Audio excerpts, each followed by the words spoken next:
বারবার বলছি, সংস্কার যখন আরম্ভ হয়েছে 2732 জন মানুষ যখন অন্তত জীবন দিলই, তাদের জীবনের মূল্য যদি দিতে চান, বাংলাদেশে এই মানানো সংবিধান যেটা শিরক কুফর দিয়ে ভরপুর করা, এর যতগুলো ধারা আমি পড়েছি অধিকাংশ ধারা কোরআনের সাথে মেলে না।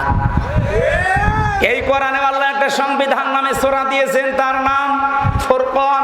ফুরকান মানে সংবিধান, আধুনিক অর্থ ফুরকান মানে সংবিধান।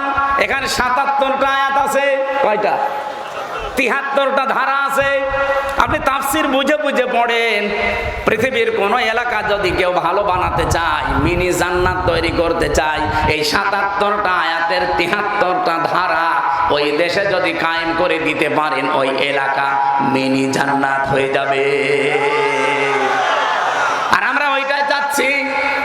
সংস্কার আরম্ভ হয়েছে সেই 2024-এর 5 আগস্ট থেকে শুরু করে বারবার আহ্বান জানাচ্ছি যে সংস্কার করেন, তাড়াতাড়ি করেন। কেউ বলছে না সংস্কার লাগবে না, তাড়াতাড়ি নির্বাচন দেন। নির্বাচন দিয়ে করবো কি? সংস্কার না করে নির্বাচন দিলে আগে যে দিনের ভোট রাতে হয়েছে তাই হবে। কারণ এই যে 1628 জন যারা দায়িত্বে আছে, এরা তো ওই মানুষগুলোই, এই ডিসি সেই ডিসি, এই এসপি সেই এসপি, এই টিওনো সেই টিওনো, এই ওসি সেই ওসি। হ্যাঁ, কুষ্টিয়ার ডিসি গেছে কুমিল্লায়, কুমিল্লাটা গেছে কুড়িগ্রাম, কুড়িগ্রামটা চট্টগ্রাম। এই পার্থক্য, মাল তো সব একই আছে। কি মাল এক নেই? খালি চেয়ার পাল্টিয়েছে। চেয়ার পাল্টিয়ে কি হবে? মাল পাল্টান। খালি জিনিসপত্রগুলো পাল্টিয়ে যারা এতদিন কে বৈষম্যের শিকার ছিল এই 15.5 বছর, তাদেরকে নিয়ে এসে বসান।